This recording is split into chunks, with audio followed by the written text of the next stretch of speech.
Praise the lord. ప్రభు అయిన యేసు క్రీస్తు ప్రశస్త నామంలో ఈ గుడారాల పండుగలో పాలు పొందిన అందరికీ హోసన్నా మినిస్ట్రీస్ తరపున హృదయపూర్వకమైన వందనాలు తెలియపరుస్తున్నాను. అందరికీ వందనాలు. ప్రభు మిమ్మల్ని ఆశీర్వదించి దీవించునుగాక. హల్లెలూయా. చాలా సంతోషం. మరి చివరి రాత్రికి మనం చేరుకున్నాము. ప్రారంభించడమే మనకు తెలుసు. మరి ఈ ఆత్మీయ అంతరిక్షంలో అనుదినం అనుక్షణం మరి ప్రభు ముఖాన్ని చూస్తూ దేవుని స్వరాన్ని ఆలకిస్తూ ఆయనను గూర్చి ఆలపిస్తూ కాలం గడుపుతూ ఉన్నాము. మరి శ్రేష్టమైన ఈవులు ఎన్నో పొందుకుంటూ ఈ చివరి కూడికకు మనం చేరుకున్నాం. రేపు మధ్యాహ్నంతో ఈ గుడారాల పండుగలు ముగించబడతాయి. దిగ్విజయంగా మనం మన ప్రాంతాలకి మనం చేరుకోబోతూ ఉన్నాం. ప్రియులారా, వెళ్ళాము వచ్చాము అని కాకుండా ఇక్కడి నుంచి కూడి ఉన్న అందరూ కూడాను దేవుని దీవెనలు చేతపట్టుకొని ప్రభు కొరకైన ఒక సాక్షిగా మీ ప్రాంతాలకు మీరు వెళ్ళగలిగితే ఇదిగో పడుతున్న ఈ ప్రయాసకు ప్రతిఫలం కలుగుతుంది, ప్రతిఫలం కలిగింది అని ఆనందించడానికి పునాది అవుతుంది. అందుచేత ఏదో కాలయాపనగా వచ్చి వెళ్ళాము అని మీలో ఎవరు కూడా భావించకండి. దేవుని వాక్యం మీద శ్రద్ధ పెట్టండి, ప్రార్థించుటలో సహకరించండి, దేవుని చేతిని పట్టుకొని నడవడానికి మనస్కరించండి, మిమ్మల్ని మీరు ఆయనకు అప్పగించుకోనండి. నిశ్చయముగా దేవుని సన్నిధిలో కలిగే ఆశీర్వాదాలన్నీ మీ వశమవుతాయని చెప్పడంలో సందేహమేమీ కూడా లేదు. లోకంలో ఎక్కడ ఎప్పుడు ఎన్నడూ దొరకని ఒక శ్రేష్టమైన అనుభవం ఒకటి ఉందంటే దేవుని సన్నిధిలో గడపడం, దేవుని సన్నిధిలో ఆనందించడం, సంతోషించడం, హర్షించడం, ప్రహర్షించడం. కోట్ల రూపాయలు ఒకవేళ మనకు చేతిలో ఉన్నప్పటికీ కూడా కోట్ల రూపాయలు అందించలేని, అనుగ్రహించలేని ఆనంద సంతోషాలు దేవుని సన్నిధిలో ఉన్నాయి. అందుకే పట్టణాలు, పల్లెలు, గ్రామాలు విడిచి సమైక్యతతో సహవాసంగా సంఘంగా సమకూర్చబడడానికి ఈ గుడారాల పండుగను వేదికగా ప్రభు మనకు అనుగ్రహించాడు. ఈ గుడారాల పండుగలో పాలు పొందిన మీరందరూ ధన్యులు అని చెప్పడంలో ఎలాంటి సందేహం ఏమీ కూడా లేదు. భాగ్యవంతులు అని చెప్పడంలో సంతోషం మీకు నేను తెలియపరుస్తూ ఉన్నాను. ప్రియులారా, ఈ రాత్రి కొద్ది నిమిషాలు నేను దేవుని మాటలు మీతో చెప్తాను. అది మీకెంతో ఆధ్యాత్మికంగా క్షేమాభివృద్ధిని కలిగిస్తాయని, ఈ మాటలు మిమ్మల్ని ఆధ్యాత్మికంగా బలవంతులుగా చేస్తాయని ధైర్యాన్ని, స్థైర్యాన్ని కలిగించి ఆత్మీయ యాత్రలో ఎక్కడ ఓడిపోయి, వాడిపోయి, చెడిపోయి పడిపోకుండా మీకు కావలసిన ఊరటను కలిగించి గమ్యానికి చేరుస్తాయని నేను పరిశుద్ధాత్మని సహాయాన్ని వేడుకుంటున్నాను. ఎందుకంటే దేవుని మాటలు ఎంతో ఉన్నతమైనవి, ఎంతో శక్తి కలిగినవి. మనుషుల మాటలలో ఎలాంటి సారం లేదు, సత్తువ లేదు, శక్తి లేదు. దేవుని మాట, ఒక్కే మాట చాలు. ఆ ఒక్క మాట సమస్తాన్ని సృష్టించగలిగింది. సృష్టించగలిగిన శక్తి కలిగిన వాక్కు మన మధ్యలో ఉన్నప్పుడు మనం అటు ఇటు తిరగడం కూడా భావ్యం కాదనే నా సదభిప్రాయం. కనుక ఆయా ప్రాంతాలలో నిల్చున్న వాళ్ళు కూర్చొని దేవుని మాటల మీద మీ శ్రద్ధ నిలపాలని కోరుకుంటున్నాను. చూడండి, ఈ ప్రకృతి దేవుని చేతిలో బలమైన ఆయుధం, సాధనం అని చెప్పడంలో ఎలాంటి సందేహం లేదు. ఈ ప్రకృతి దేవుని చేతిలో ఒక సాధనం, అంటే ఒక ఆయుధం అన్నప్పుడు వాటిల్ని ఆయన చేత పట్టుకొని వాడుతాడు, ఉపయోగిస్తాడు. ఆయన చేతిలో అవి వాడబడుతున్నప్పుడు ఎదురు నిలవగలిగిన శక్తి, ఎదురు నిలబడగలిగిన బలం ఎవరికి దేనికి కూడా లేదండి. గాలి, నీరు, అగ్ని, సూర్యుడు, చంద్రుడు, నక్షత్రాలు, ఇవన్నీ కూడా ఈ సృష్టిలో కనబడుతున్న ఈ శక్తి కలిగిన పాత్రలన్నీ కూడా దేవుని చేతిలో ఆయుధాలండి. నా కళ్ళతో నేను చూసిన అనుభవాన్ని నేను మీకు వివరిస్తున్నాను. ఈ మధ్య మాకు విజయవాడలో వరదలు వచ్చాయి, ఫ్లడ్ వచ్చింది.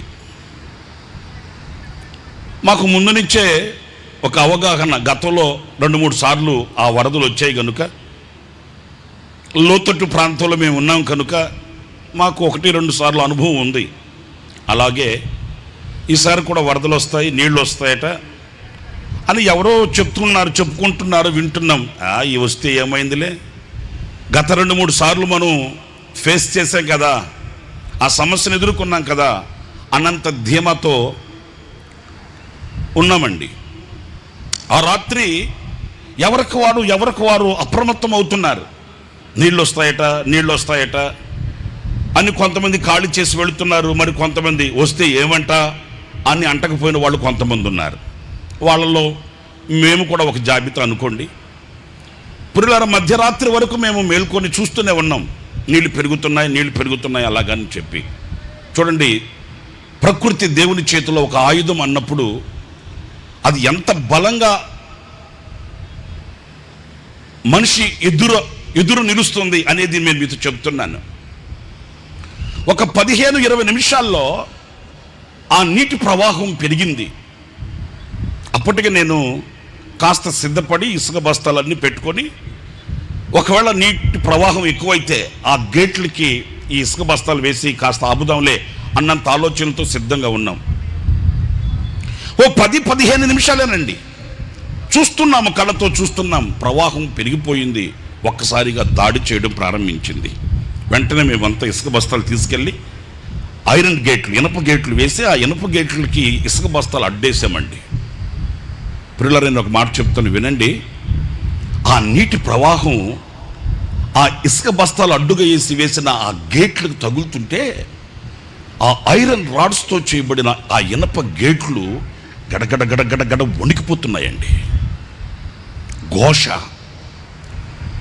ఏది విత్ ఇన్ మినిట్స్లో, ఏదో 2-3 రోజులు, 1-2 గంటలు కాదండి, నిమిషాలలో ఆ నీటి ఎద్దడి, ఆ నీటి ప్రవాహం ఆ ఇనప గేట్లకు తాగుతూ ప్రవహిస్తుంటే ఆ ఇనప గేట్లు గడగడ వణికిపోతున్నాయి. ఘోష శబ్దం వినబడుతుంది. ప్రియులారా, అక్కడ నిల్చొని నేను అదే ఆలోచించానండి. శక్తి కలిగిన వాడు, బలము కలిగిన వాడు, వీరుడు, శూరుడు అని మీసాలు మెలేసి కాలు రగరేస్తాడు మనిషి. కానీ ప్రకృతి వికృతిగా మార్చబడితే, ప్రకృతి దాడి చేస్తే, ఈ ప్రకృతి దేవుని చేతిలో ఆయుధముగా ఉన్నప్పుడు ఆ ఆయుధముగా ఉన్న ఆ ప్రకృతిని ఎదిరించగలిగిన ఆ శక్తి ఎవరికొంది? అదే ఆలోచన కలిగింది. ఈ రాత్రి నేను మీతో కూడా చెప్తాను వినండి. ఈ ప్రకృతిలో కనబడుతున్న ఈ ఆయుధాలన్నీ ఎవరు చేశారు? ఎవరి చేత సృష్టించబడ్డాయి? వీటికే ఇంత శక్తి ఉంటే, ఇంత సామర్థ్యత ఉంటే, ఇంత బలము, ఇంత శక్తి ఈ ప్రకృతిలో ఉన్న వాటికి ఉంటే, వీటిని కలిగించిన శక్తి కలిగిన దేవుని యొక్క సామర్థ్యత ఏంటి అనే ప్రశ్న ప్రతి అంతరంగాన్ని తాకాలండి. మనం చాలాసార్లు చెప్పుకుంటూ ఉంటాం, సృష్టికర్తను మరచి సృష్టిని ఆరాధించుతున్న ప్రజలు ఉన్నారు కదా అనే మాట. సృష్టికర్తను ఎందుకు మరచారు? సృష్టికర్తను ఎందుకు మరవవలసి వచ్చింది? సృష్టికర్త యొక్క వాల్యూ, సృష్టికర్త యొక్క శక్తి సామర్థ్యతలు, ఆయనలో ఉన్న బల పరాక్రమములు, శూరత్వం ఏంటో తెలియక సృష్టికర్తను విడిచి సృష్టిలో ఉన్న వాటిల్ని నమ్ముకునే ప్రజలు మనకు కనిపిస్తున్నారు. ఈ రాత్రి ఒక్క విషయాన్ని నేను మీతో చెప్తాను. ఈ దేవుని చేతిలో వాడబడే ఆయుధాలుగా ఉన్న ఒక్కటి గాలి. అందరు చెప్పండి, వైభవం నోళ్ళు తెరిచి మాట్లాడండి. గాలి చాలా శ్రేష్టమైనది, ఎంతో విలువైనది. ఈ రాత్రి మనం ధ్యానించవలసింది. ఎందుకంటే గాలి లేకపోతే ఎవడు బ్రతకలేడు. సరే, మీరంతా ఏంటో చాలా సీరియస్గా చూస్తున్నారు నా వైపు. నేను మిమ్మల్ని ఒక ప్రశ్న అడుగుతాను. మీరు కరెంటు వాడుకుంటున్నారండి, కరెంటుకి బిల్లు కడతారండి. కట్టకపోతే ఏం చేస్తారండి? ఏం చేసేదే ఉందండి, పీకేస్తారండి. అంతే దానికి సమాధానం. మీరు కరెంటు వాడుకుంటారు, బిల్లు కడతారు. ఫోన్ వాడుతారు, బిల్ కడతారు. గ్యాస్ వాడుతారు, బిల్లు కడతారు, వాడుకున్న ప్రతిదానికి బిల్లు కడతారు. మరి పుట్టినప్పటి నుంచి ఈనాటి వరకు ఏనాడైనా మీరు వాడుకున్న గాలికి బిల్లు కట్టారండి? ఏం మాట్లాడారంటే ఇప్పుడు చిరునవ్వుతో సమాధానం చెప్తున్నారు నాకు. మరి ఏనాడైనా మీరు బిల్లు కట్టలేదని పీకి పడేశాడండి? పీకేస్తుంటే సమాధుల తోటలో మన అడ్రస్ ఉండేది. సమాధి మీద ఒక రాయి పెట్టి జననం మరణం డేట్ వేసి ముద్దుగా సంవత్సరానికి ఒకసారి వచ్చి సున్నం కొట్టి సుందరంగా మన పేరు చెప్పి దమ్ బిర్యానీ చేసుకుని తింటారు వాళ్ళు. ఇక అంతే జరిగేది. అంటే ఈరోజు ప్రతి మనిషి బట్టగట్టి బజార్లో తిరగాలి, సజీవుల దేశంలో ఉండాలంటే గాలి అవసరం. గాలి లేకపోతే ఏనాడు బ్రతకలేడు. ఇప్పుడు మీరు కూడా చూడండి, కాస్త గనక గాలి ఆగిందంటే ఇసురుకునేవాళ్ళు కసురుకునేవాళ్ళు ఎక్కువైపోతారు. ఈరోజు ఉదయమే చూస్తే నేను వేదిక మీద నుంచి ఒక ఆయన భోంచేసే పళ్ళని తీసుకొచ్చుకొని పళ్ళెం తీసుకుంటున్నాడు. ఎంతో మేలు కింద కూర్చున్న పట్ట తీసుకుని పట్టతో ఇసురుకోలేదు. నిజమే, గాలి లేకపోతే ఎవడ బ్రతుకుతారేంటి? ఇందులో నేను వీరుణ్ణి, శూరుణ్ణి, బలవంతుడని చెప్పగలిగిన నాథుడు, యోధుడు ఈ లోకంలో ఎవడు కూడా లేడు. అంత శ్రేష్టమైనది, అంత విలువైనది, అంత ఘనమైనది, అంత అవసరమైనది కూడా. ఎవరితోనన్నా గొడవ పెట్టుకోవచ్చు, కానీ గాలితో గొడవ పెట్టుకోకూడదండి. గాలితో గొడవ పెట్టుకొని కాస్త స్ట్రైక్ చేసి కనుక ముక్కు నోరు మూసామంటే 10 గంటలకల్లా పాదిరి గారు పెట్టి తెస్తారు, 11 గంటలకల్లా మట్టిలో పెట్టేస్తాడు. అంచేత అంత శ్రేష్టమైనది గాలి ఆయన చేతిలో. ఇదేనండి ఎవరు కలుగు చేశారు? వాక్యంలో మనం చదువుతామండి. చక్కటి మాట, ఆమోసు గ్రంథం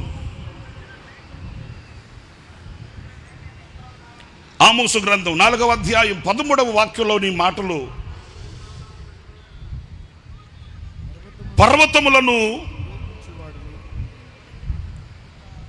రూపించువాడును గాలిని పుట్టించువాడును ఆయనే. చప్పట్లు కొడతారా గట్టిగా ఒకసారి? Very good, very good. మీ స్పందనకి నా హృదయపూర్వకమైన వందనాలు. గాలిని ఆయన పుట్టించాడంట. అంటే ఈ గాలికి సృష్టికర్త ఎవరు అని అంటే మనం ఆరాధించే మన ప్రభు అట. ప్రియ దేవుని బిడ్డలారా, నాకు ఒక్క చిన్న ఆలోచన ఈ వాక్యంలో కలిగింది. ఆయన చేత సృష్టించబడిన చేయబడినవి చాలా ఉన్నాయి, ఎన్నో ఉన్నాయి. ఆయన నోటి మాటతోని కలుగు చేశాడు.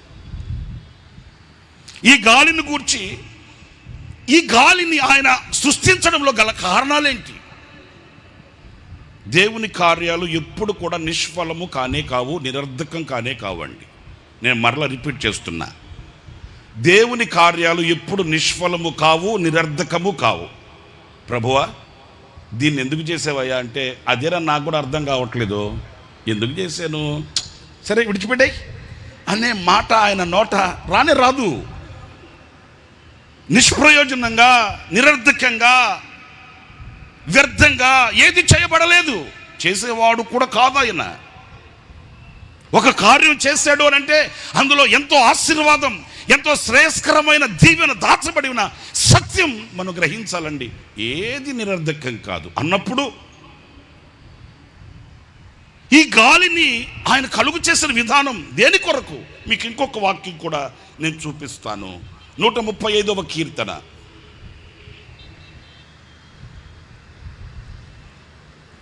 7వ చరణాన్ని చదివితే, భూదిగంతముల నుండి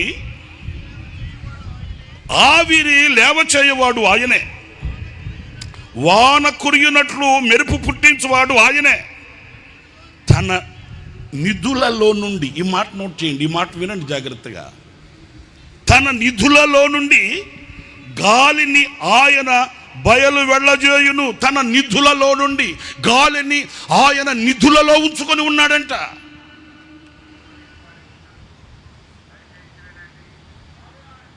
మనము కదా కొన్ని శ్రేష్టమైన వాటిల్ని, ఘనమైన వాటిల్ని, విలువైన వాటిల్ని దాచుకున్నట్లుగా ఆయన తన నిధులలో వాటిల్ని దాచిపెట్టి ఉన్నాడట. దానిని ఆయన బయలు వెళ్ళజేయుచున్నాడట, గాలిని ఆయన. ఇంకొక వాక్యం కూడా ఇర్మియా గ్రంథం 51వ అధ్యాయం 16వ వాక్యం చదువుతారండి. ఆయన ఆజ్ఞయ్యగా జలరాశులు ఆకాశ మండలములో పుట్టును, భూమి ఓకే ఆయన ఆవిరి ఎక్క చేయును, వర్షము కలుగునట్లుగా ఆయన మెరుపు పుట్టించును. ఈ వాక్యాన్ని వినండి. తన ధనాగారములో నుండి గాలిని రావించెను. తన ధనాగారములో అంటే ఈ వాక్యాలన్నీ ఏం చెప్తున్నాయి అని అంటే, గాలి మీద ఆయన అంత శ్రద్ధ పెట్టాడు.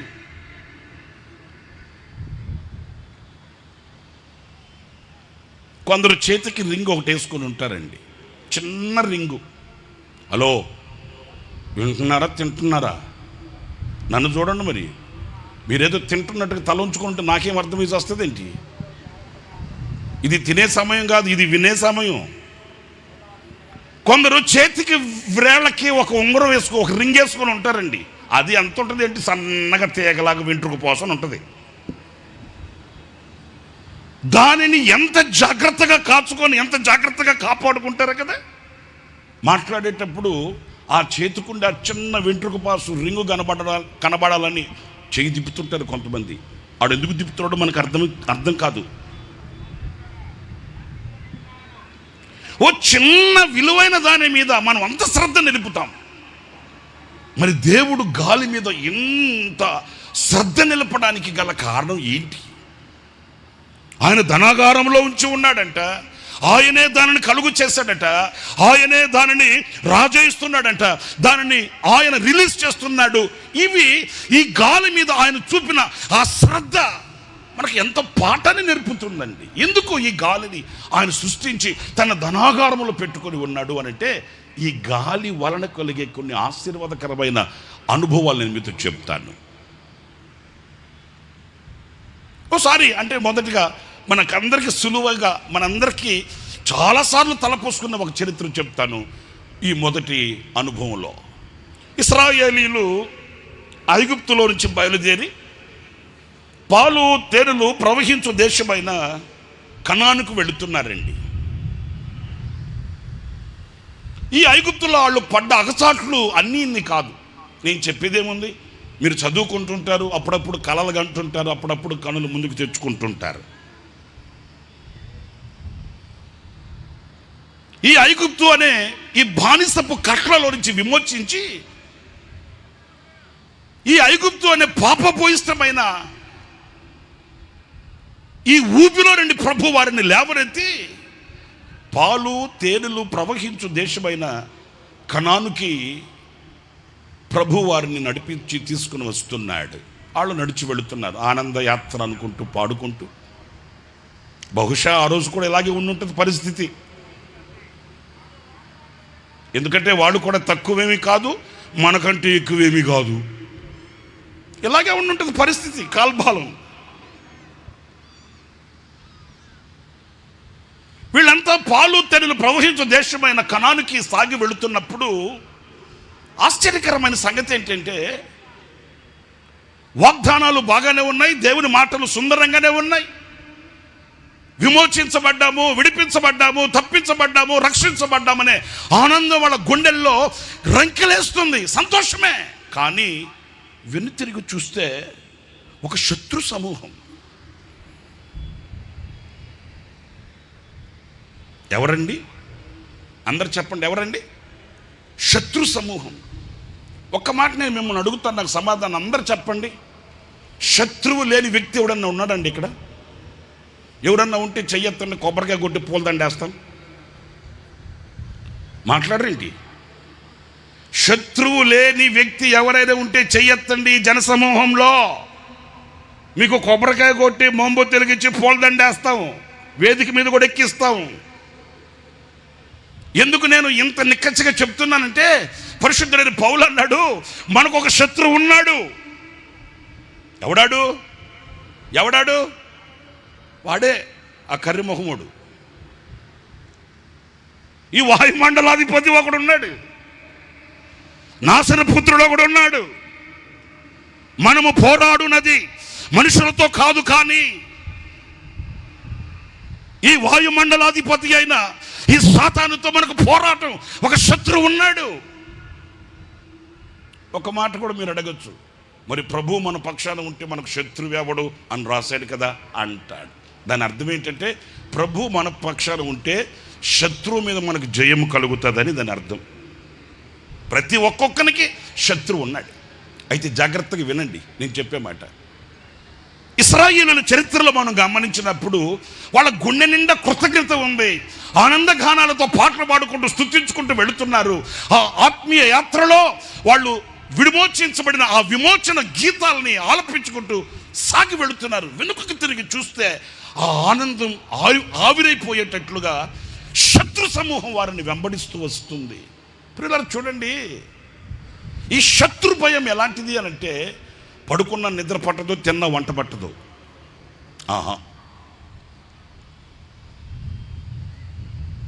ఎంత ఉన్నా ఎంత తిన్నా ఏదో తెలియని ఒక ఆందోళన ఆ హృదయంలో నిలిచి ఉన్నప్పుడు ఆ వ్యక్తిలో ఉన్న శాంతి సమాధానాలు కరువైపోతాయి, దూరమైపోతాయి.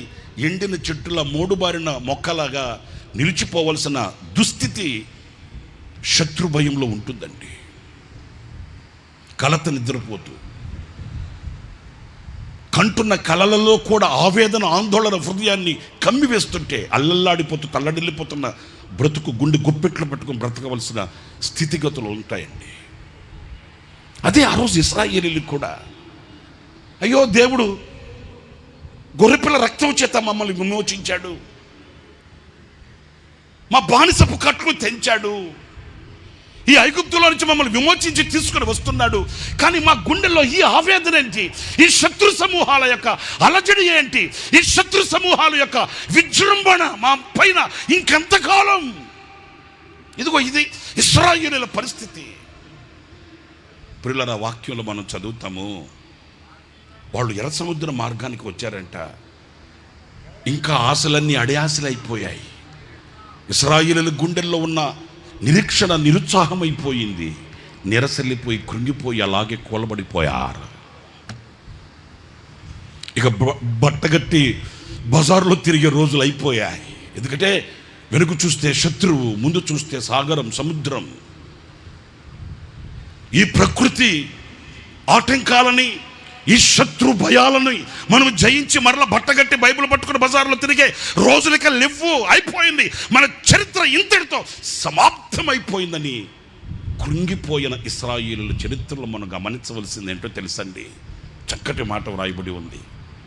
మోషే ప్రార్థిస్తున్నప్పుడు ప్రభు అన్నాడు, ఎందుకయా ఓ ఊరకనే కంగారు పడతారు ఎందుకు మీరు? నీ చేతిలో ఏముంది? కర్ర ఒకటి ఉంది, మరి ఆ కర్ర చాపు. ఓకే, ఇది దృశ్యంగా కంటికి కనబడుతున్నదే. దేవుని వాక్యంలో మనం గమనించినప్పుడు సముద్రం పాయలైపోయిందంట. ఆరిన నేలను నడిచినట్లు అద్దరికి ఇశ్రాయేలీయులు చేరుకున్నారంట. కానీ ఒక సుందరమైన మాట పరిశుద్ధ గ్రంథంలో మనం చదివితే నిర్గమకాండం 15వ అధ్యాయం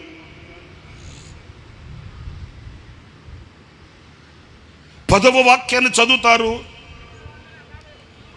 నీవు నీ గాలిని విసరచేసితివి. ప్రియులారా చూడండి, నీవు నీ గాలిని విసరచేసితివి, సముద్రము వారిని కప్పెను, వారు మహా అగాధమైన నీళ్లలో సీసము మునిగిపోయినట్లుగా శత్రువులు మునిగిపోయారంట. గట్టిగా చప్పట్లు కొట్టండి. Very good, very good, very good. దేవునికి మహిమ కలుగు గాక. పిల్లల అంతరంగంలో ఒక ఆనందాన్ని కలిగించిన విషయం ఏంటంటే, ఒక సీసం కదా నీటి మీద మునిగిపోయినట్లు వాళ్ళు మునిగిపోయారట. ఎందుకని? ఆ సముద్రము మీదకి ఆయన ఒక గాలిని పంపాడంట. ఒకవేళ ఇంకెవరినైనా ఇంక దేన్నైనా పంపించుంటే ఎట్లా ఉండేదో నాకు తెలియదు. మీరు థింక్ చేయండి, మీరు ఆలోచించండి. ఈ ఆత్మీయులను వెంటాడుతున్న ఈ శత్రువులు ఇంకెంతకాలం? సాగి వెళుతున్న ఆత్మీయులను ఆటంకపరిచే ఈ శత్రు సమూహాలు ఇంకెంతకాలం? తగు కాలం వచ్చింది, తగు సమయం వచ్చింది. ఇప్పుడు ఆయన తన ధనాగారములో దాచబడి ఉన్న ఆ గాలిని ఆ సముద్రం మీదకి పంపాడట. ఈ గాలి వెళ్ళి ఆ సముద్రాన్ని కెరటము వల్ల రేపితే ఈ సముద్ర జలాలు వాళ్ళ మీద విరుచుకపడ్డాయి. సీసము కదా, సీసం నీటిలో ఎలా వేస్తే మునిగిపోతుందో అంతు లేకుండా అగాధానికి వెళ్ళిపోయాడట శత్రువు. ఈ వాక్యంలో నేను మీతో ఒక మాట చెప్పనా? కొన్ని సందర్భాలలో మన మనసు కూడా ఊగిసలాడుతుంటుంది, మన మనసు కూడా విసిగిపోతుంటుంది, మన మనసు కూడా నిమ్మళంగా కుదుటుగా ఉండలేని కలవరాలలో కన్నీళ్లు కారుస్తుంటుంది. ఎందుకంటే మన మీద దాడి చేసే పరిస్థితులు.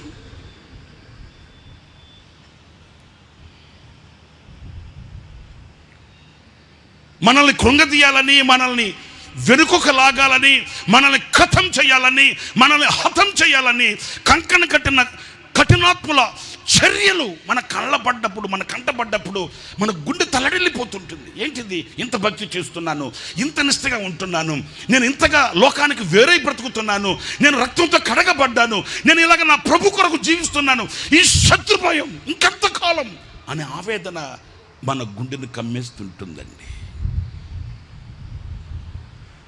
నేను చాలాసార్లు కుటుంబాలకు ప్రార్థన చేయడానికి వెళుతున్నప్పుడు కొంతమంది నోట విన్న మాటే ఈ పూట నేను మీతో చెప్తున్నాను.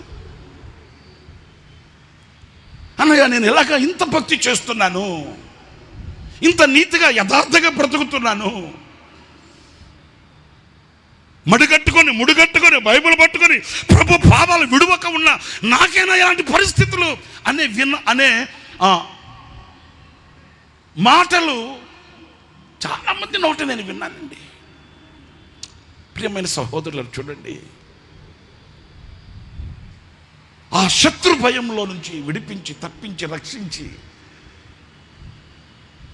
ఇక ఎన్నటికీ ఆ శత్రువు కంటికి కనబడకుండా చేయడానికి దేవుడు ఒక గాలిని పంపినట్లుగానే మన బ్రతుకుల్లో కూడా ఒక గాలిని ఆయన పంపిస్తాడు. ఒక గాలి మన మీద విసురుతుంది. ఆ గాలి మన మీద విసరబడినప్పుడు, ఆ గాలి మన దగ్గరకు వచ్చినప్పుడు, ఆయన గాలిని పంపినప్పుడు ఇక నీ జీవితంలో కనబడే ఆ శత్రువు నామరూపాలు లేకుండా సీసము మునిగిపోయినట్లుగా మునిగిపోవడం ఈ మన కళ్ళుతో మనం చూడగలుగుతాము. నిశ్చయముగా దేవుడు అలాంటి శక్తి కలిగిన కార్యం చేయడానికే మన కొరకు ఒక గాలిని ఆయన సృష్టించి ఉన్నాడు. చప్పట్లు కొడదాం గట్టిగా, హల్లెలూయా, హల్లెలూయా.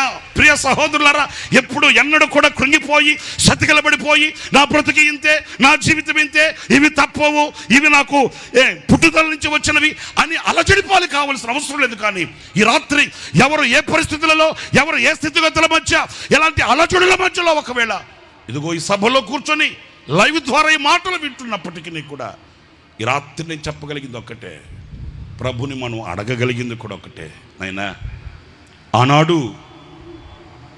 ఇశ్రాయేలీల కొరకు నువ్వు పంపిన ఆ గాలిని ఈ రాత్రి మా కొరకు నువ్వు పంపు ప్రభు అని నువ్వు అడగగలిగితే, ఆనాడు ఇశ్రాయేలీలు మోషే కదా ప్రభు సన్నిధిలో అర్జించినట్లు, కోరుకున్నట్లుగా, ప్రార్థించినట్లుగా ఈ రాత్రి ఆయన పాదాలు పట్టుకొని నీవు కోరుకోగలిగితే నీ శత్రువులను సీసం కదా మునిగినట్లు ముంచివేయగలిగిన దేవుడు, నీవు వెనుకకు తిరిగి చూస్తే నీ కంటి చూపు మేరలో శత్రువు కనబడని ఒక నెమ్మదిని, విశ్రాంతిని, ప్రశాంతతను అనుగ్రహించు దేవుడు నిశ్చయముగా మన మధ్యలో ఉన్నాడు.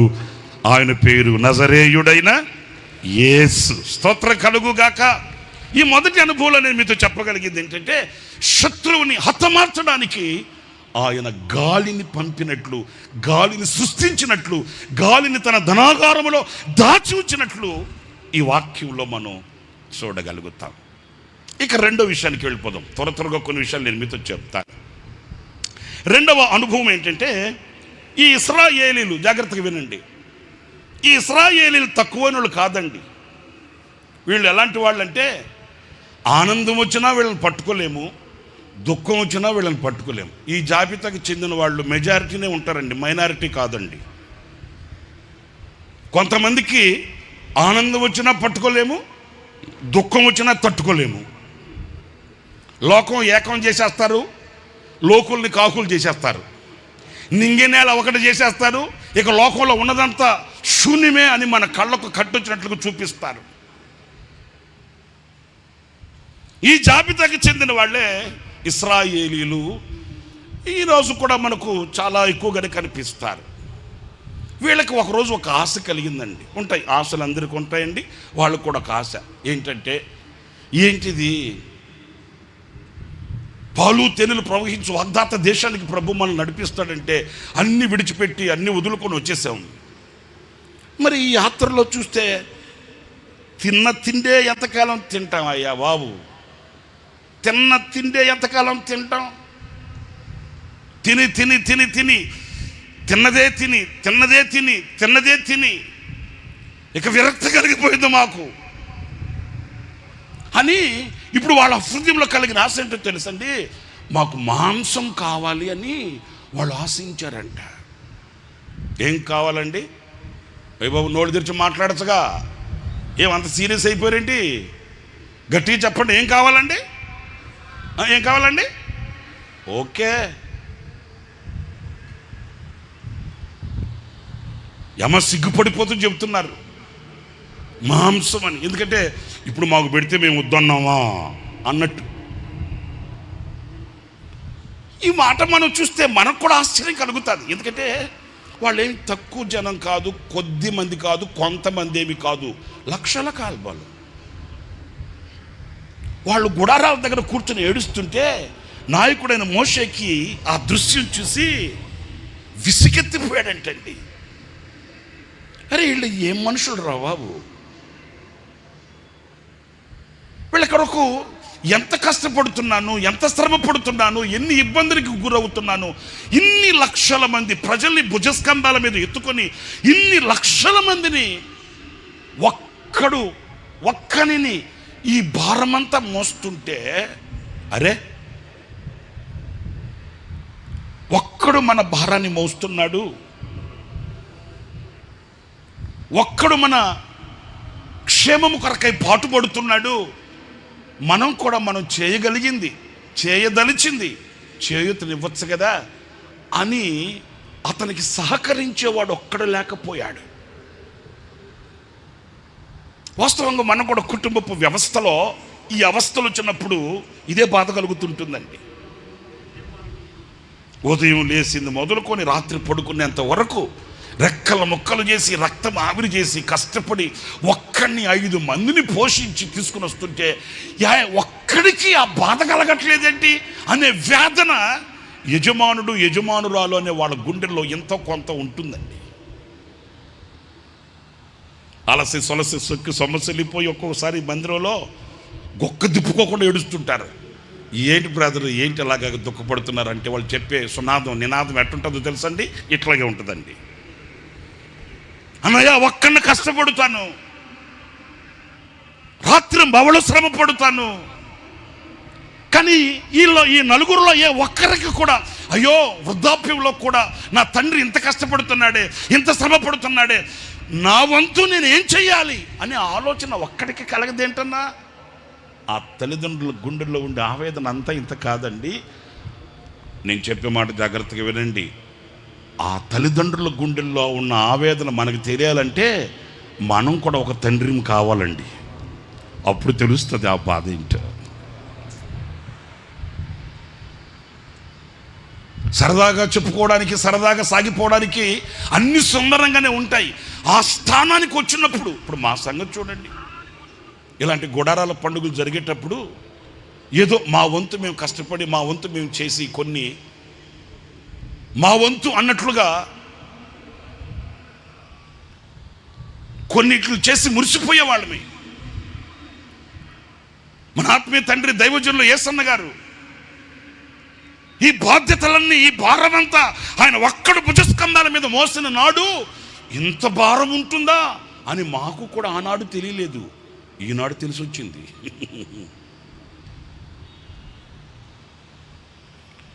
ఆనాడు ఆ తండ్రి ఈ పిల్లలు పెరిగి పెద్దవాళ్ళై, ఈ పిల్లలు పెరిగి నా చేతికి కాస్త సహాయకరంగా ఏనాడు వస్తారు అని ఎంత ఆశ గుండెల్లో గూడు కట్టుకొని ఆయన ఎన్ని ఆశలతో మమ్మల్ని పెంచాడు అనేది ఇప్పుడు తెలుస్తుంది. ఆ విలువేంటో, ఆ బాధ్యత ఏంటో, ఆ భారం ఏంటో ప్రతి తల్లిదండ్రులకి ఉంటుంది. ఆ భారం తెలియాలంటే ఆ స్థానానికి మనం ఎక్కి రావాలండి. ఇశ్రాయేలీయులు కూడా ఆ రోజున వాళ్ళు కోరిన కోరిక ఏంటంటే మేము మాంసం తినాలి అని ఆశపడ్డప్పుడు మోషేకి విసుగెత్తిపోయింది, అలసిపోయాడు, విరక్తి చెందిపోయాడు. నేను చరిత్ర చెప్తున్నాను, తర్వాత మీరు చదువుకోండి బైబిల్లో. ఇప్పుడు అంతా మనం రెఫరెన్స్ చూసుకుంటూ పోతే టైం సరిపోదు, నేను చరిత్ర చెప్పేస్తాను. దేవుడు అన్నాడు, ఏంటి నీ విసుకేంటి, నీ కంగారేంటి, నీ కన్నీళ్ళేంటి, నీ కలతేంటి, ఏంటి అంటావేంటి? మరి తక్కువైన వాళ్ళు అంటండి, ఇంత గొప్ప జనానికి మాంసం కావాలంటే ఎన్ని ఎడ్లు చంపాలి, ఎన్ని గొర్రెలు చంపాలి, ఎన్ని చేపలు పట్టాలి, ఏం తక్కువ ప్రయాసమా ఇది అని తన బాధ, తన గోడంతా చెప్పుకున్నాడు దేవునితో. చెప్పండి మీరు, ఎవరితో చెప్పుకున్నాడండి? అయ్య బాబు, నోళ్ళు తెరిచి మాట్లాడరేంటి? ఎవరితో చెప్పుకున్నాడండి? గట్టిగా చెప్పాలి, ఎవరితో చెప్పుకున్నాడండి? మనం ఎవరితో చెప్పుకోవాలండి? 1 టౌన్ పోలీస్ స్టేషన్కి వెళ్ళి పోలీస్ కేసు పెడితే కుదరదు. 2 టౌన్ పోలీస్ స్టేషన్కి వెళ్ళి పోలీస్ కేసులు పెడితే కుదరదు. నీ గుండెల్లో ఉన్న గోడు, నీ మనసులో ఉన్న మదన పడుతున్న సమస్యలకి పరిష్కారం ఎక్కడ అంటే, నీకు పరిష్కారం చూపగలిగిన శక్తి కలిగిన దేవుని దగ్గరకు వెళ్ళి ఆయనకు చెప్పుకుంటే అక్కడ పరిష్కారం కలుగుతుంది. మరి మనకు అలాంటి అలవాటు లేదే. మనకి ఏదైనా వేదన కలిగితే సెల్ ఫోన్ చేతి పట్టుకొని చెల్లెమ్మకో, అన్నయ్యకో, అక్కయ్యకో, వదినమ్మకో, తమ్ముడికో, ఫ్రెండ్కో, ఎవరికో ఫోన్ చేసుకొని కాసేపు కనుక వాళ్ళతో మాట్లాడుకుంటే ఏదో తీరిపోయినంత. అది తీరేదేమి కాదు, అది ఊడేదేమి కాదు, అది ఉండేదేమి కాదు. చాలామందికి ఈ యొక్క అలవాటు ఉంటుందండి. ఎదురింటోళ్ళకి, పక్కింటోళ్ళకి, ముందింటోళ్ళకి కోసం పెట్టుకొని అలెగ్జాండర్ చరిత్ర చెప్పినట్టు చెబుతారు. చెప్పి చెప్పి చెప్పి చెప్పి చెప్పి సమస్యలు పోయి అక్కడి నుంచి లేచి వస్తారే కానీ సమస్య పరిష్కారం అవుతుందండి. నేను ఒక సేవకునిగా చెప్పగలిగిన సలహా ఏంటంటే, అన్ని గంటల సేపు నువ్వు మనుషుల దగ్గర కన్నులు కార్చి చెప్పుకునేదేంటో 10 నిమిషాల పాటు పరమ తండ్రి దగ్గరికి వెళ్ళి నీ గోడు చెప్పుకుంటే ఆకాశంలో నుంచి సమాధానం నీకు వెనువెంటనే దొరుకుతుంది కదా. ప్రార్థన ఆలకించగలిగిన, జవాబు ఇవ్వగలిగిన, సమస్యకు పరిష్కారం చెప్పగలిగిన అనంత జ్ఞాని అయిన, ఆలోచనకర్త అయిన ప్రభువుని విడిచి అంధకారంలో దోపుచులాడడం నీ అవివేకం కాదా అనే మాటకి మనమందరం కూడా సమాధానం చెప్పాలండి. మోషే తన గోడంతా చెప్పుకున్నాడు దేవునికి. ఏంటి ప్రభువా, వీళ్ళకి మాంసం కావాలంటాయా, ఎక్కడి నుంచి తెచ్చి పెట్టాలయ్యా నేను? అలాగని దేవుడు అన్నాడు, దానికి నీవు అంతా విసుగు చెందిపోవడం ఏంటి, అంత విరక్తి చెందిపోవడం ఏంటి? నీకు ఒకవేళ నీకు అసాధ్యమేమో కానీ నాకు సమస్తం సాధ్యమే కదా అంటూ ఒక చిన్న మాట నేను చదివిస్తాను. ఆ మాట మీరు చూడండి. సంఖ్యాకాండం 11వ అధ్యాయం.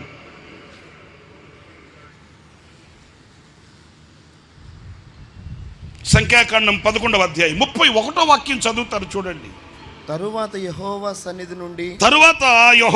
సన్నిధి నుండి ఒక గాలి బయలుదేరి సముద్రము నుండి పూరేళ్లను రప్పించి పాళెము చుట్టూ ఈ ప్రక్కను ఆ ప్రక్క ఈ ప్రక్క ఒక దిన ప్రయాణమంత దూరం వరకు భూమి మీద 2 మూరల ఎత్తున వాటిని పడవేసెను. గట్టిగా చప్పట్లు కొడతారా? ఓ, చాలా బాగా ఘనంగానే చప్పట్లు కొడుతున్నారు. ఎందుకో మరి మీకు కూడా ఆశ ఇచ్చింది ఏంటో నాకు తెలియట్లే. వాళ్ళు కోరింది ఏంటంటే, మేము మాంసం తినాలండి, మా ఈ చిరు కోరిక తీర్చండి.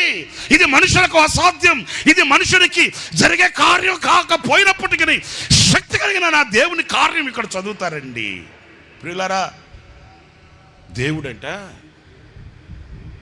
యెహోవా సన్నిధి నుంచి ఒక గాలిని బయలుదేర చేశాడంట సముద్రము మీదకి. ఈ గాలి వెళ్ళి, హలో వింటున్నారండి, ఏం వెళ్ళి, అందరు చెప్పండి, ఏం వెళ్ళి అదే నేను చెప్పింది. ఆయన చేతిలో సాధనాలు ఇవి. ఆయన గాలిని విసర చేస్తే ఈ గాలి సముద్రము మీదకు వెళ్ళి ఈ సముద్రము మీద ఉన్న ఈ పూరేళ్లను మాత్రాన్ని కూడా ఈడ్చుకొని వచ్చిందేమో. నేను ఒక మాట చెప్పనా, ఏదో కాటకూడు లోట సాంబార్ అన్నట్లు చాలని తిండి కాదండి. బాబు ఇన్ని లక్షల మందికి ఇంత సమృద్ధిగా అయితే ఎలా కుదురుతుంది అని ఏదో సర్దకు పోయేటట్లు కాదు. కానీ నాకు హృదయంలో ఆనందాన్ని కలిగించి ప్రభువును స్తుతించిన కార్యం ఏంటంటే, ఒక దిన ప్రయాణం అంత దూరం, హల్లెలూయా చెప్పండి, ఒక దిన ప్రయాణం అంత దూరం. ఒక రోజు వాళ్ళు ఎంతైతే నడవగలిగి ప్రయాణం చేయగలుగుతారో అంత దూరం అంటండి. ఈ కుడి ప్రక్క ఎడమ వైపున ఎంతెత్తు 2 మూరల ఎత్తున ఆ పూరేళ్ళు నిండిపోయాయి అంటండి. 2 మూరలంటే ఎన్ని అడుగులు? ఇంచుమించు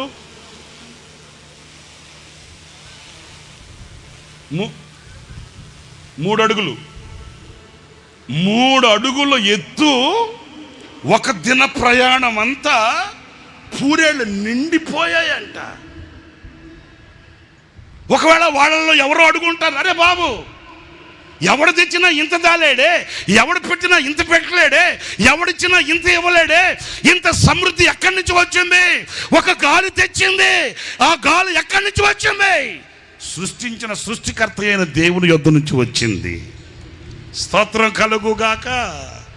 నా ప్రియ సహోదరులారా, ఏ కోరికతో ఉన్నారో, ఏ ఆశతో ఉన్నారో, ఏ కాంక్షతో ఉన్నారో, ఏ గంపడ ఆశలు గుండెలో పెట్టుకొని ఈ గుడారాల పండుగలో మీరు పాలెంబారో మనుష్య మాత్రునిగా నాకు తెలియకపోవచ్చు, అంతరంగాన్ని ఎరిగే దేవునికి తెలుసు. నీ కోరిక సిద్ధింపబడును గాక, నీ ఆలోచన సఫలమగు గాక, నీ అక్కరలు తీర్చును గాక, నీ అవసరతలు తీర్చబడును గాక. క్రీస్తు యేసు యొక్క మహిమైశ్వర్యములో నుంచి నీ ప్రతి అవసరం, ఎవరీ నీడ్, ప్రతి అవసరాన్ని నా దేవుడు తీర్చి సమృద్ధితో ఇక్కడి నుంచి నా దేవుడు నిన్ను సాగనంపును గాక. హల్లెలూయా. ఎలా కలుగుతుంది ఈ ఆశ్చర్యం అంటారా?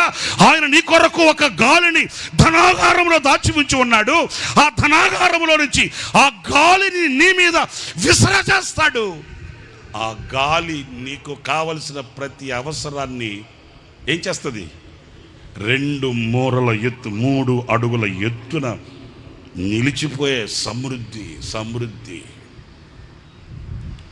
చాలని బ్రతుకు కాదు, ఏదో రెక్కాడితే డొక్కాడుతుంది అన్నట్లుగా కాదు, ఏదో బ్రతుకుతున్నానంటే బ్రతుకుతున్నట్లుగా కాదు. కానీ సమాజంలో విలువ కలిగిన వ్యక్తిగా, నిన్ను పైవానిగా లేకపోతే తలగా నిన్ను ఆయన ఉంచుతాడు.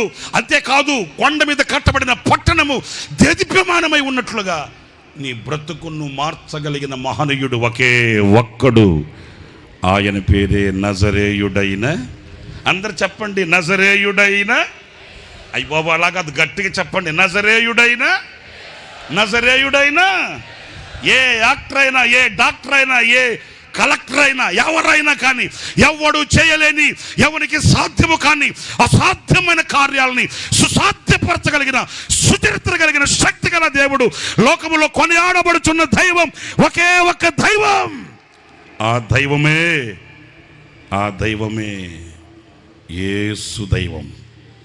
ఆయన ఒక్కడే నీ అవసరతల కొరకు గాలిని పంపగలిగిన వాడు. వాళ్ళు తిన్నారంట, నేను ఇంకా వివరంగా చెప్పకూడదు కానీ ఎలా తిన్నారో తెలుసండి. వాళ్ళు తిని వాళ్ళు లేచి నడిచేవాడు ఒక్కడు కూడా తల దించలేదంట. యాకోబు తల దించి కొంచెం నేల వైపు చూడరా అంటే, దించలేనులే బాబాయ్, తల దించలేనులే. ఎందుకని? అంత తిన్నాడు, ఇంకెక్కువ చెప్పలేను నేను. వింటున్నారండి? రే సమయంలో తల దించరా, దించలేనులే బాబాయ్. ఏమిరా అంత తిన్నావా? మరి ఊరకనే వస్తే తింటాంగా మరి.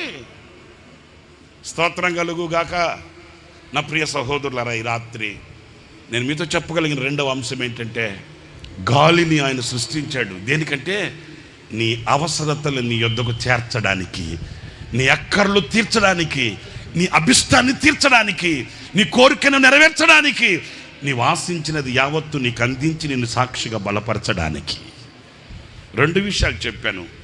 గాలిని ఎందుకు సృష్టించాడు, ఎందుకు ధనాగారంలో దాచి ఉంచాడు, ఎందుకు ఆ ధనాగారంలో ఉన్న గాలిని విసరజేశాడు అంటే, ఒకటి శత్రువుని ఖతం చేయడానికి, రెండు నీ అవసరతలు నీకు చేర్చడానికి. మూడో విషయం కూడా చెప్తాను. అదేంటంటే చక్కటి మాట, సూర్యుడు ఉన్నాడండి. సూర్యుడిని చూసిన వాళ్ళందరూ చేతులెత్తి స్తోత్రం చెప్పండి. మీరు చేతులెత్తి స్తోత్రం చెప్పలేదంటే సూర్యుడిని చూడలేదనే. సూర్యుడిని చూడలేదంటే మీకు కళ్ళు, మరి అందుకే చెప్పేది ఆ మాట నేను ఎందుకు చెప్పాలి చెప్పండి. అందరు చెప్పండి, చూసిన వాళ్ళందరూ, సూర్యుడిని చూసిన వాళ్ళందరూ చేతులెత్తి స్తోత్రం చెప్పండి. ఇంచుమించు అందరూ చూసిన వాళ్ళే, చూడనోడు ఎవడు ఉంటాడేంటి? ఒకవేళ కనబడకపోయినా భూతద్దాలు పెట్టుకొని చూస్తాం. ఓకే, ఇప్పుడు నేను చెప్పే మాట జాగ్రత్తగా వినండి. ఈ సూర్యుని ప్రకాశం మన మీద పడింది అనుకోండి, మనం ఏ పనైనా సులువుగా చేసుకుంటాం, సుందరంగా బ్రతకగలుగుతాం, ఆనందంగా అడుగులు వేసుకుంటూ ఆహ్లాదకరంగా బ్రతకగలుగుతాం. అయితే నేను చెప్పే మాట జాగ్రత్తగా వినండి, నా వైపు చూడండి. ఎక్కడి నుంచో టెలిగ్రామ్ కొట్టినట్టు, ఫోన్ చేసి కబురంపినట్టు, ఏదో సుట్టపు సూపుగా మన కొరకే వచ్చినట్టు ఈ కారు మేఘాలు ఉన్నాయి కదండి. కారు మేఘాలు మీరు ఎప్పుడన్నా చూస్తారో లేదో నాకు తెలియదు, కానీ కొన్ని మేఘాలు అయితే జెట్ ప్లేన్కి వెళ్ళినట్లుగా వెళ్తుంటాయి. నేను కూడా కొందరితో ఇట్లాగే ముచ్చటగా ఏదో సరదాగా మాట్లాడిన రోజులు నాకు తెలుసు. ఆ మేఘాలను చూస్తే ఎక్కడికి వెళ్తున్నాయో అర్జెంటుగా అబ్బో టెలిగ్రామ్ కొట్టినట్టు వెళ్తున్నాయి రా బాబు అనుకుంటుంటాం. ఎందుకంటే అంత వేగంగా వెళుతుంటాయి. వెళ్ళిన ఈ మేఘాలు ఏం చేస్తాయో తెలుసండి, ఆ ప్రకాశమానంగా వెలుగుతున్న ఆ కాంతిని మన మీద పడకుండా మనలో ఒక చీకటిని సృష్టించడానికి ఈ కారు మేఘాలు అడ్డుపడిపోతాయండి. మీకు ఇలాంటి అనుభవం ఉందో లేదో నాకు తెలియదు, కానీ నాకు చాలా అనుభవాలు ఉన్నాయండి. అంటే మీరు అనుకుంటారు అబ్బో వీడి పెద్ద ముదిరే అనుకుంటారు కదా, ముదిరినేనండి. మీరు అనుకోవాలని చెప్తున్నాను. ఎందుకంటే వేసే ప్రతి అడుగు ఆశ్చర్యకరుడైన దేవునితో అన్నప్పుడు అవాంతరాలు అభ్యంతరాలు అనేవి అలవాటుగాను లేకపోతే సర్వసాధారణంగాను మన ఎదుట నిలుస్తాయండి.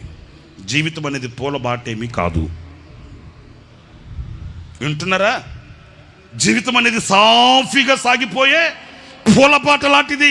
పొగడతలు, ఘనతలు, సన్మానాలు, లేకపోతే సభలు ఇలాంటివి ఏదో జీవితాంతం సాగుతాయి. కడుపులో చల్ల కదలకుండా కంటి నిండా నిద్ర, నోటి నిండా తిండి, కడుపు నిండా ఆనందం ఇలాగ సాగిపోద్ది అని ఎప్పుడు కాలంలో కూడా మనం అనుకోకూడదండి. ఎన్నో ఎత్తు పల్లాలు, ఎన్నో ఇరుకు విశాలతలు, ఎన్నో అగచాట్లు, అవాంతరాలు, అభ్యంతరాలతో ముడిపడిన సమ్మేళనమే జీవితం అనేది.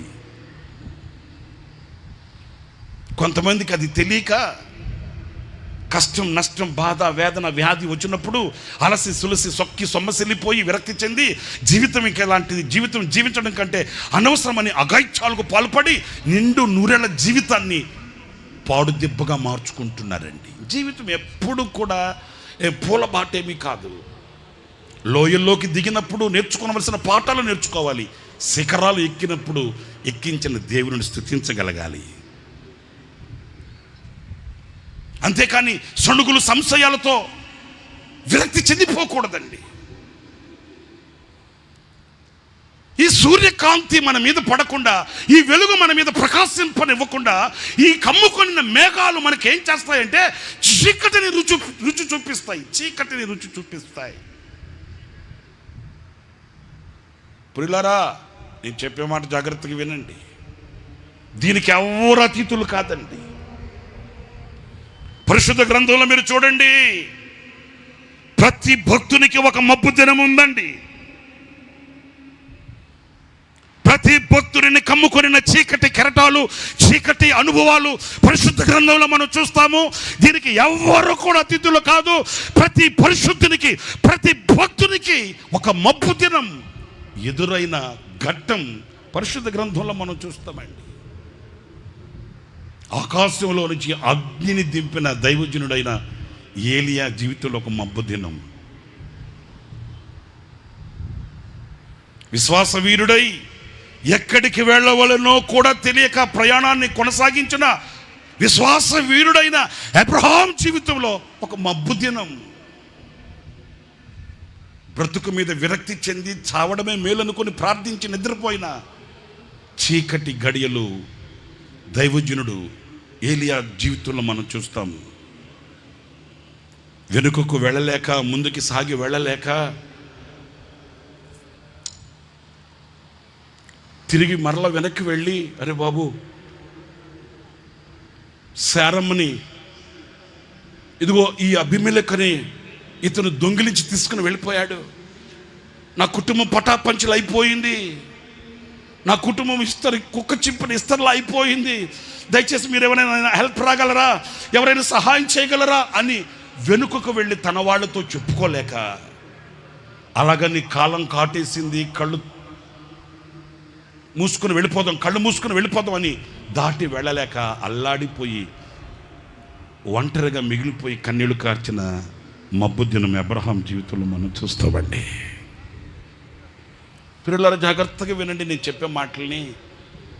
ఈ చీకటి అలుముకొనిన ఈ మబ్బు దినమందు మన విశ్వాస వీరులు పరిశుద్ధులైన వాళ్ళ జీవితాల్లో మనం చూస్తే వాళ్ళు అలాగే ఆ నిరీక్షణను కోల్పోయి, దేవునికి దూరమైపోయి, దేవుని యొక్క పవిత్రతను విడిచిపెట్టి సరళత నుంచి వాళ్ళు వైదొలిగిపోలేదు. కానీ మనం నేర్చుకోవాల్సిన పాఠం ఒకటి ఉంది, చెప్తాను వినండి.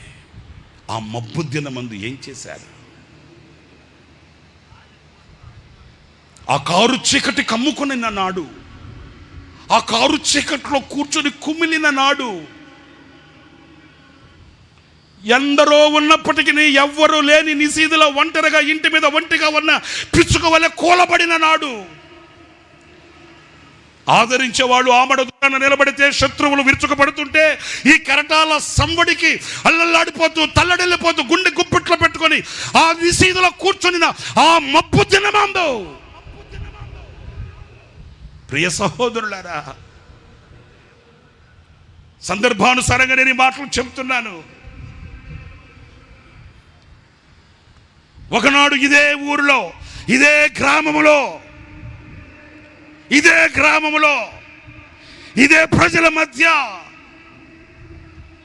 పిడికెడు గింజల కొరకు, పిడికెడు బియ్యం కొరకు గోని సంచి చేత పట్టుకొని, నేను మరలా రిపీట్ చేస్తున్నాను ఈ మాట, పిడికెడు గింజలు, పిడికెడు బియ్యం కొరకు గోని సంచి చేత పట్టుకొని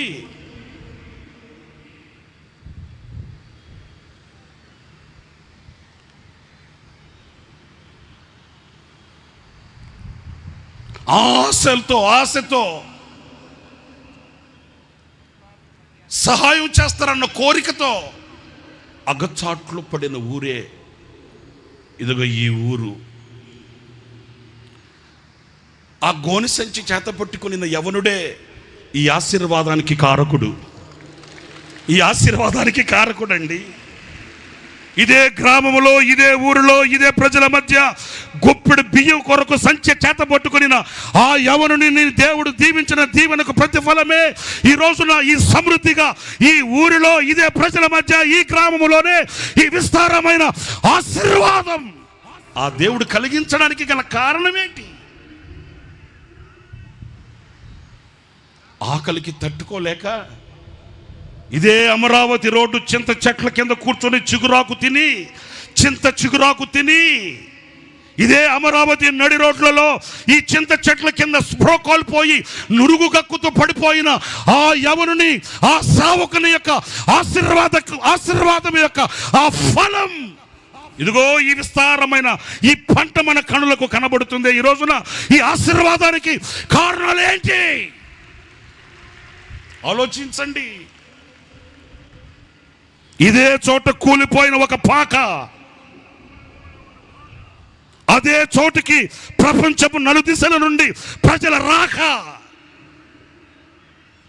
కూలిపోయిన కూలిపోయిన పాకను చూచుకుంటూ కన్నీటి సాగరములో అల్లాడిపోతూ తల్లడిల్లిపోయిన ఆ కన్నీళ్లను చూచిన శక్తిగల దేవుడు దీవించిన దీవెనకు నిదర్శనమే ఈ కంటి చూపు మేరలో కనబడుతున్న ఈ ప్రభంజనం. ఇదే చోట కన్నీటి కడలిలో వినబడిన ఆ ఒకని స్వరం, ఇదే చోట కన్నీటి కడలిలో వినబడిన ఒకరి స్వరం ఈనాడు లక్షల మంది స్వరాలుగా మారు మ్రోగుతున్న విశ్వాస వీరుడు సంచరించిన దయాక్షేత్రం. దీనికి కారణం ఆ ఒక్కని నోట పలుకబడిన ఆ శ్రేష్టమైన కీర్తన, ఆ ఒక్కని స్వరం. ఈనాడు లక్షల స్వరాలుగా మార్చబడిన దీవెన దయాక్షేత్రం. ప్రియ సహోదరులారా, ఈ ఆశీర్వాదం ఎవరిది? ఈ దీవెన ఎవరిది? ఈ ఆశీర్వాదపు జల్లులు ఎవరి కొరకు? అంతరంగం పులకరిస్తున్న ఆనందానికి నిదర్శనమే ఈ మూటలు మీ ముందు పెడుతున్నాను. ఎవనిదో కాదు, ఒక యవనునిది. నడుము కట్టి నడుము బిగించి పానార్పణముగా ప్రభు పాదాల దగ్గర రక్తం చిందించి ఆయన పరిచర్య కొరకై, ఆయన పరి కొరకై ఆఖరి వరకు వెలిగి విజయాన్ని చూచిన ఆశా దీపం విశ్వాస వీరుడు సంచరించిన ప్రాంతమైన దయాక్షేత్రం ఈరోజు దయతో మనల్ని చూస్తుంది, దయతో హక్కును చేర్చుకుంది. గుడారాల పండుగకు స్థలం లేదే. ఎక్కడ అంటే ఈ దయాక్షేత్రం చేతులు చాపి పిలిచింది. నేనున్నాను ఇక్కడ, మిమ్మల్ని ఆదరించగలిగిన, మిమ్మల్ని పోషించగలిగిన, మిమ్మల్ని ఉద్ధరించగలిగిన, మీకు ఆశ్రయం ఇవ్వగలిగిన ఒక క్షేత్రం. నా ప్రియ సహోదరులారా, ఆనాడు ఎవరు లేరు, ఆనాడు ఒక్కడు లేడు, ఆనాడు ఏమి కానరాని ఆ నిశీదిలో ఆ చీకటి కమ్మిన నాడు, చీకటి కమ్ముకొనిన వేళ మేఘం కమ్ముకుంది.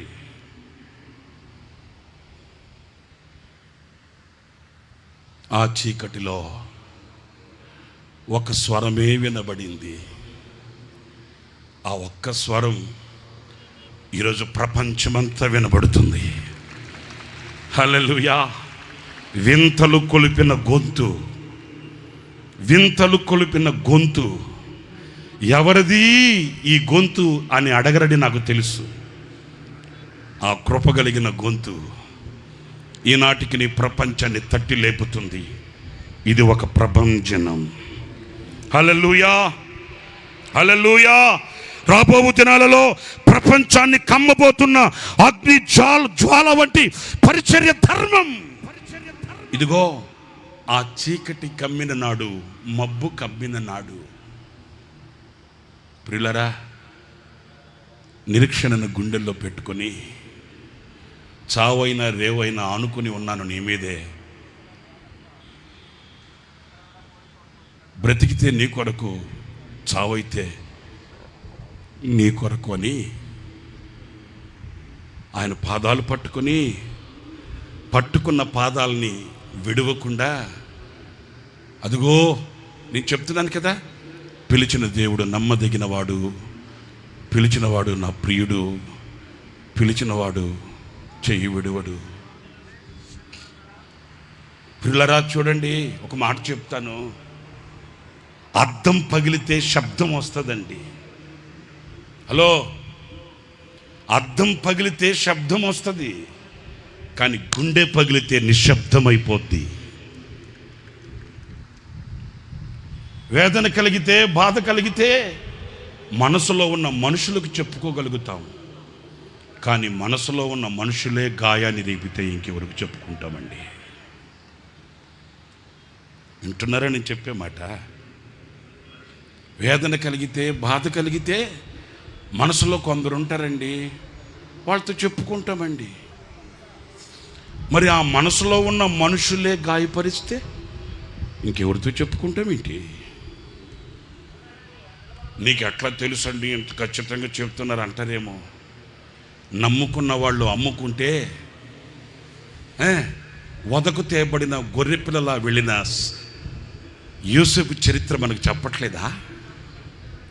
యోసేపు చరిత్ర మనతో చెప్పట్లేదా? అది మబ్బు దినం, ఎవ్వరు కానరాని నిసీది. అందుకే ఈ సంవత్సరం కొత్తగా ఈ పాటలో కూడా ఆ మాటలు మీరు చూస్తారండి. దేహానికి గాయమైతే కుదుట పడుతుంది, ఎవరో సహాయం చేస్తారు, మేలు కలుగుతుంది. మరి గుండెకే గాయమైతే గుండె గాయాన్ని చూడగలిగిన వాడు ఎవడున్నాడండి?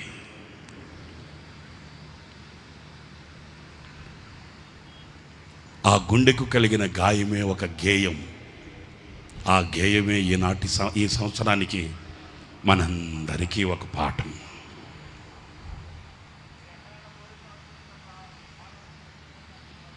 నేల కొరిగిన జీవితాన్ని, నేల కొరిగిపోయిన జీవితాన్ని లేవనెత్తే శ్రద్ధ ఎవడుకుందండి?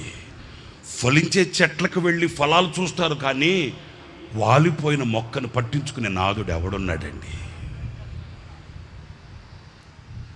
నీడనివ్వగలిగిన, ఆదరణనివ్వగలిగిన, ఆనందాన్ని ఇవ్వగలిగిన చెట్టు నీడకెళ్ళి విశ్రాంతి కోరుతారు, కానీ నేల కొరిగిపోయిన దానిని లేవనెత్తగలిగిన శక్తి ఎవడికుందండి? నా ప్రియ సహోదరులారా, ఆ మబ్బు కలిగిన నాడట ఒక్క మాట చెప్పి నేను మరి శ్రేష్టమైన ఇంకొక మాట కూడా చెప్తాను. ఆ కారు మబ్బు కమ్మేసింది, ఏం దారి తెలియట్లే, ఎవరో వస్తారన్న నిరీక్షణ కూడా కలగట్లే, నాకు ఇంతమంది అంతమంది ఉన్నారన్న ఆదరణ కూడా ఉండట్లే. కమ్మిన చీకటి అలాంటిది, సూర్యుడు కనిపించట్లేదు, సూర్యకాంతి ప్రకాశించట్లేదు. మీకో మాట చెప్పాలి ఈ సందర్భంలో. ఈ ఊరి పేరేంటి చెప్పరేంటి? అయ్య బాబు, నాకు వినబడేటట్లు చెప్పండి స్వామి. ఈ ఊరి పేరేంటి? లే, మళ్ళా చెప్పండి. లే మళ్ళీ అంటే లే మళ్ళీ, లే మళ్ళీ అంటే అర్థం ఏంటి? మరలా లెగరా బాబు అనే కదా. ఒకసారి లేచింది ఒక ప్రపంచనం, ప్రపంచాన్ని చుట్టొచ్చేసింది ఒక ప్రపంచనం. స్తోత్రం కలుగును గాక. ఇక రెండవసారి లేస్తుంది మరొక ప్రపంచనం. స్తోత్రం కలుగు గాక. మన పరిభాషలో చెప్పనా వద్దండి? ఒకసారి కొడితే బాల్ 6 వెళ్ళింది, ఈసారి బాల్ కొడితే బౌండరీ దాటిపోద్ది. ఇది లే మళ్ళీ. స్తోత్రం కలుగు గాక. హల్లెలూయా. ఒకసారి కొడితే 6 వెళ్ళిందా, ఈసారి కొడితే బౌండరీలు దాటిపోతాయి.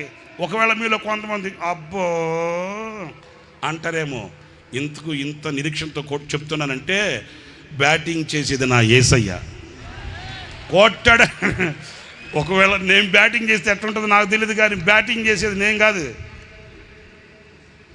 కొడితే ఈసారి అట్లా ఇట్లా ఉండదు. ఆయుష్ ఉండాలే కానీ, క్షేమం ఉండాలే కానీ, భూతల మీద పాదాలు మోపగలగాలి కానీ, ఈ ప్రపంచనాన్ని, హోసన్న విజయ పతాకాన్ని ఏ స్థితిలో ప్రభు ఉంచబోతున్నాడో ఆనాడు మనం మాట్లాడుకోవాలి. స్తోత్రం కలుగుగాక. హల్లెలూయా. ఈ సంవత్సరం టైటిల్ సాంగ్, ఈ సంవత్సరం మొట్టమొదటి పాటలో ఒక మాట మీరు చూశారు. ఏంటది? జయ జయ సంకేతమా. మాట్లాడరేంటి మీరు? జయ సంకేతమా, దయాక్షేత్రమా, జయ సంకేతమా. అసలు జయం అంటే ఏంటి చెప్పండి? హోసన్న. మరి అదే మీరు గుడికి పాడుకోవడం జయ సంకేతమా అని పాడుకోవడం కాదు. ఓ జయ సంకేతమా, హోసన్నా, దయాక్షేత్రమా. ఈ రోజున స్థాపించబడినది ఏనాడు కూడా ఒరిగేది కాదు, తరిగేది కాదు, నిలిచిపోయేది కాదు. రాబోయే రోజులలో మన కళ్ళతో మనం చూడబోతున్నాం ఆ శక్తిగల కార్యాన్ని. ఇది నిరీక్షణ, విశ్వాసం, ప్రభుతో జీవించే జీవిత అనుబంధం. ఇదిగో ఇలాంటి గంపడ ఆశలు గుండెల్లో పెట్టుకొని ఆ నిశీదిలో ఆ చీకట్లో కూర్చొని ఉంటే, వినండి, మన ఆత్మీయ తండ్రి దేవజన్ లేసన్ గారు చెప్పేవాళ్ళు ఏమంటే, ఇంత సమస్త వర్ధిల్లుతుందని, ఇంత గొప్పదైపోద్దని నేను కళ్ళ కూడా తలంచలేదురా అనేవాడు. నిజమే, ఆయనకి తెలిసింది ఒక్కటే, ఆ వెలుగు పడనివ్వకుండా, ఆ సూర్యకాంతి రానివ్వకుండా ఈ మబ్బు, ఈ మేఘాలన్నీ కమ్ముకుపోతే దేవుడంట ఏం చేశాడో తెలుసండి? చదవండి ఆ మాటను ఒకసారి.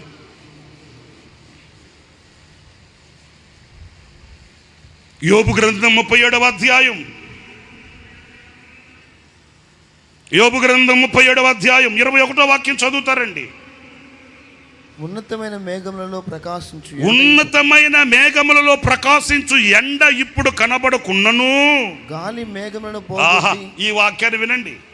ఇప్పుడు కనబడట్లా ఎండ, ఇప్పుడు చీకటి అలుముకొంది, చీకటి మనల్ని కమ్ముకొంది. అయితే గాలి మేఘములను పోగొట్టి దానిని తేటగా కనపరుచును. గట్టిగా చప్పట్లు కొడతారా? గట్టిగా ప్రభువుకు మహిమ కలిగేటట్లు చప్పట్లు కొట్టండి. స్తోత్రం, హల్లెలూయా. ఒక గాలి వస్తుందంట. దేనికి గాలి వచ్చింది అంటే, కొంపలు కూల్చడానికి కాదు, హాని కలిగించడానికి కాదు, లేకపోతే ఏదో మనకు ఒక విపత్తుని, ఆపదని తీసుకొని రావడానికి కాదు. ఈ గాలి దేని కొరకోనంటే, ఆ నీతి సూర్యుడైన యేసు క్రీస్తు యొక్క నీతి కిరణాలు నీ మీద పడనివ్వకుండా ఆటంకంగా ఉన్న ప్రతి మేఘాన్ని పారద్రోలి ఆ వెలుగును నీకు తెల్లగా చూపడానికి. స్తోత్ర, హల్లెలూయా, హల్లెలూయా. తెల్లగా ఆ కమ్మిన మేఘాలు, ఆ కమ్ముకొని చీకటి, అవాంతరాలు, అభ్యంతరాలు ఏమయ్యాయో తెలియదండి. అంత శక్తి కలిగిన సూర్య కిరణాలని మనకు మరుగు చేసేసిన మేఘాలు. వింటున్నారండి? మనకు ఎంతో స్తోమత ఉంటుంది, మనకెంతో సామర్థ్యత ఉంటుంది, మనకెంతో బలము, ధనము, జనము ఉంటుంది. కానీ నిస్సహాయపు పరిస్థితులలో నిశీదులో నిలిచిపోయినట్లుగా ఒంటరిగా మిగిలిపోయిన దినాలు మనకు తటస్థిస్తాయండి. మనకున్న బలము, ధనము, జనము ఎవరు కూడా ఏమీ చేయలేరండి. కానీ నిన్ను కమ్మిన మేఘాలు, నిన్ను కమ్మిన చీకటి పోవాలంటే ఒక గాలి రావాలండి. స్తోత్రం చెప్తారా గట్టిగాను? ఏం రావాలండి?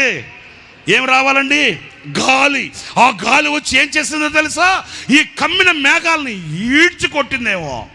ఇప్పుడు ఆనాడు కమ్మిన మేఘాలు భూతద్దం పెట్టి వెతికిన అడ్రస్ లేవు, మెడ్రస్కి వెళ్ళిపోయినాయేమో నాకు తెలియదు. స్తోత్రం చెప్పండి, హల్లెలూయా. నేను మాట మీతో చెప్పనా? ఒకవేళ ఈరోజు నీవు చీకట్లో ఉన్నావేమో సహోదరుడా, ఒకవేళ చీకట్లో ఉన్నావేమో సహోదరి, పిండబడి నలగగొట్టబడుతున్నట్లుగా ఆదరణ కోల్పోయి ఆనందానికి దూరమైపోయి, ఒకవేళ నీవే ఒంటరిగా బిక్కుమంటూ ఒకవేళ చీకట్లో ఉన్నావేమో, నీవు కంగారు పడాల్సిన అవసరం లేదు.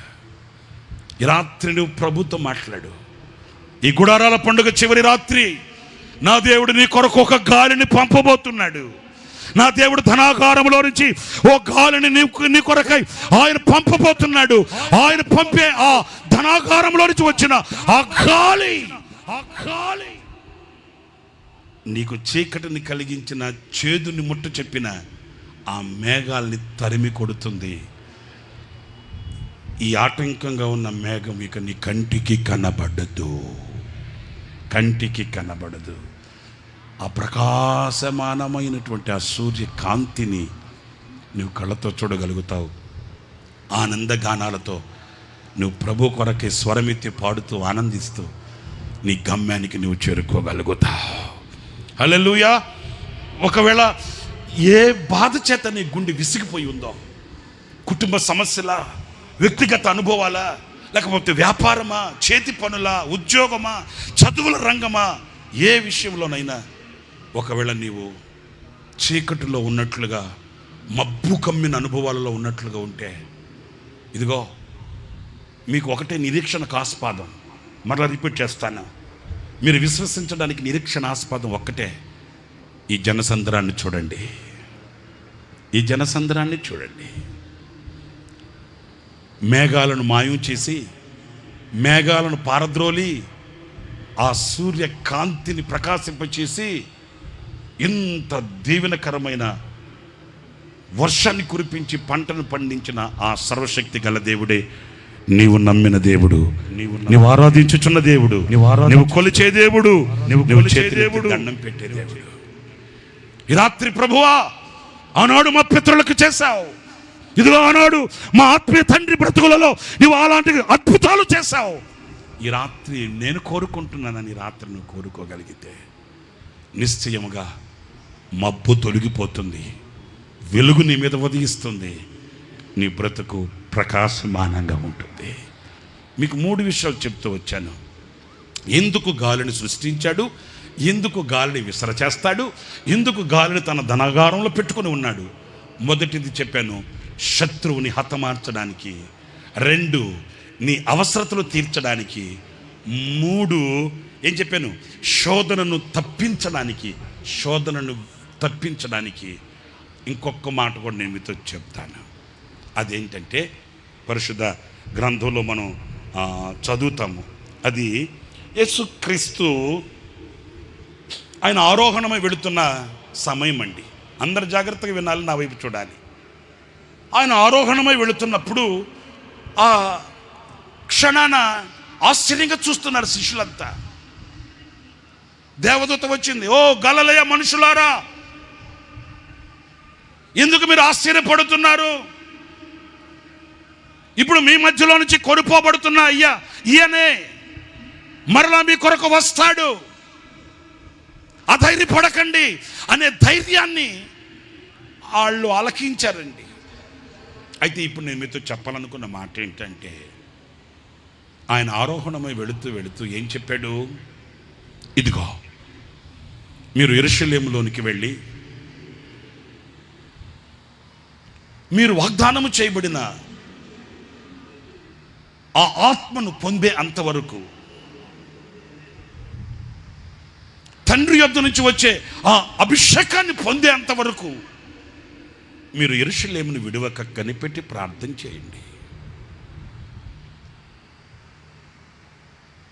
కడగబడ్డారని, పవిత్రపరచబడ్డారని, లేకపోతే సన్మార్గములో నడిచాము, ధర్మకార్యాలు చేస్తున్నాము, దానాలు చేస్తున్నాము, శిలేంద్రాలు కట్టించాము, సత్రాలు కట్టించామనే సంతోషం కాదు.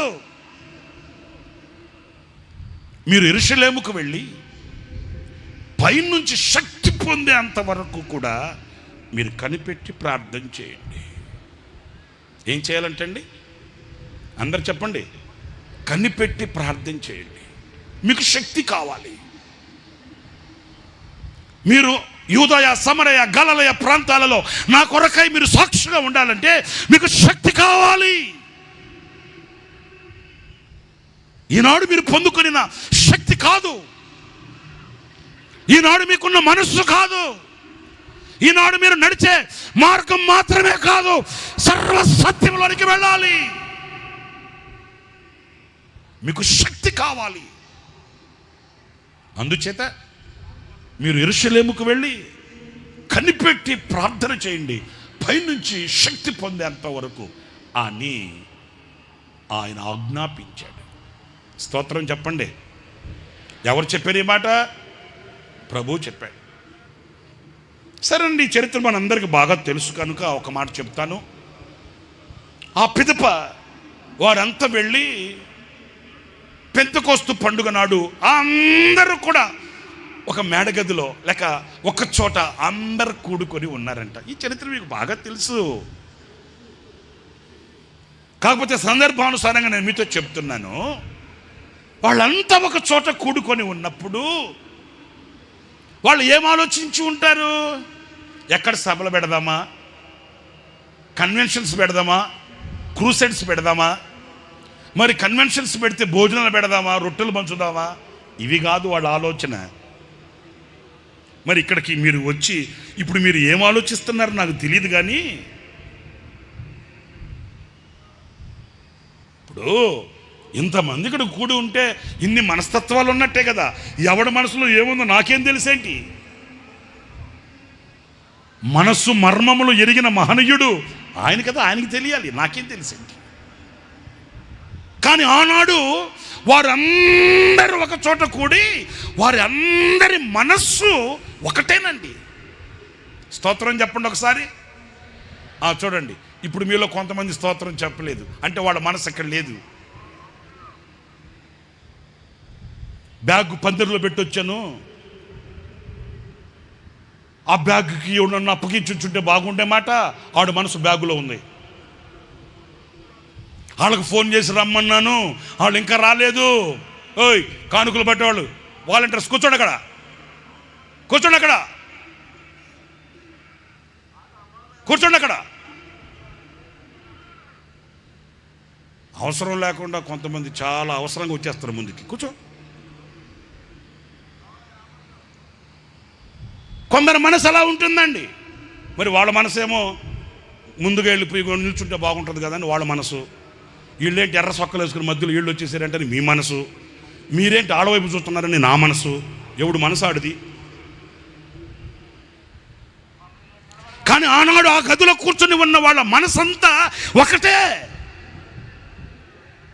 ఈ ఐక్యతే కావాలండి మనకి ఈ రోజున. స్తోత్ర కలుగు గాక. ఈ సఖ్యతే కావాలి, ఈ సమాధానమే కావాలి, ఆ ధ్యాస, ఆ కాన్సన్ట్రేషన్, ఆ ఏకాగ్రత కావాలండి. వాళ్ళంతా ఒక చోట కూడి వాళ్ళ ధ్యాస అంతా ఏంటంటే పైన నుంచి శక్తి మేము పొందాలి, పైన నుంచి మేము శక్తి పొందాలి, వాగ్దానము చేయబడిన ఆ ఆత్మ అభిషేకాన్ని మేము పొందుకోవాలి అని వాళ్ళ మనసులన్నీ ఏకం చేయబడ్డాయంట. ఈరోజు మనకున్న పెద్ద ఆటంకం ఏంటంటే మనసు కలవదే. ఏం కలవదు? మీరు మాట్లాడరని నాకు తెలుసండి. మనసు కలవదే.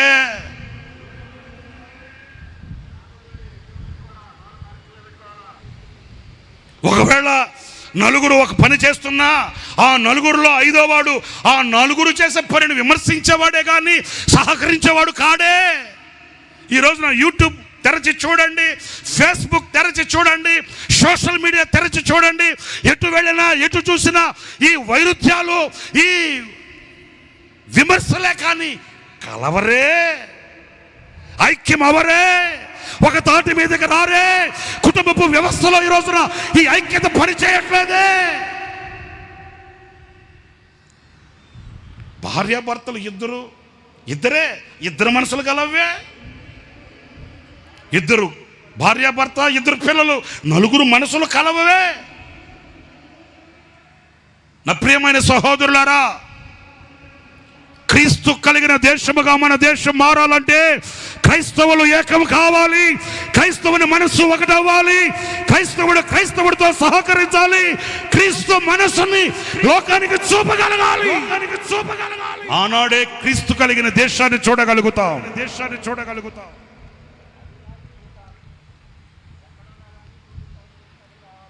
దేశాన్ని మార్చాలనే ముందు నేను మారాలి అనే ప్రశ్న మనకు కలగాలి. ప్రపంచాన్ని మార్చాలి అనుకున్న నాడు నేను మారాలి అనే ఆలోచన మనకు కలగాలి. నా ప్రభువుని ప్రకటించాలి అనే నాడు నేను ప్రభువుకి పత్రికను కావాలి అనే ఆలోచన కావాలి. ఆత్మ కలిగించు ఐక్యత లేకుండా అడుగు వేయలేం. ఆత్మ కలిగించు ఐక్యత లేకుండా శక్తిని పొందలేం. ఆత్మ కలిగించు ఐక్యతను పొందకుండా లోకానికి క్రీస్తుని చూపలేం, చాటలేం, క్రీస్తు కొరకు నిలవలేము. ఆది అపోస్తులు పరిచర్య చేశారు, ఒకదాటిగా చేశారు.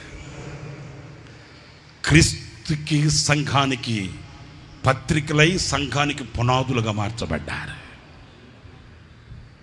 వింటున్నారా? తిట్టుకుంటున్నారా? నా ప్రియ సహోదరులారా, ఈ రోజున కుటుంబాలలో అనైక్యత, సంఘాలలో అనైక్యత, సేవకులలో అనైక్యత, ఇరుగున క్రైస్తవులలో అనైక్యత సాతాను యొక్క ఆయుధం. సాతాను యొక్క ఆయుధం. ఎందుకంటే సాతానుకు తెలుసు వీళ్ళు ఐక్యపరచబడితే శక్తివంతులు అవుతారు. సాతానుకు తెలుసు. Note it. భార్యాభర్తలు వీరిద్దరూ కలిస్తే దేవుని శక్తిని, మీ మనస్సులు కలిస్తే దేవుని శక్తిని మీ కుటుంబంలో చూపగలుగుతారు. వ్యవస్థలో క్రైస్తవుడు కలిసి దేశం కొరకు, రాష్ట్రం కొరకు, పల్లె కొరకు, పట్టణం కొరకు కన్నీళ్లు కార్చే ప్రార్థన వీరుడు కాగలిగితే క్రైస్తవుడు శక్తి పొందుతాడు. సృష్టిని శాసించగలిగిన వీరుడవుతాడు. సాతానికి తెలుసు. అందుకే వాడు ఏం చేస్తాడు? అనైక్యతను సృష్టిస్తాడు. వాడు మనల్ని కొట్టలేక, వాడు మనల్ని ఏం చేయలేక మనస్సులు చెరుపుతాడు.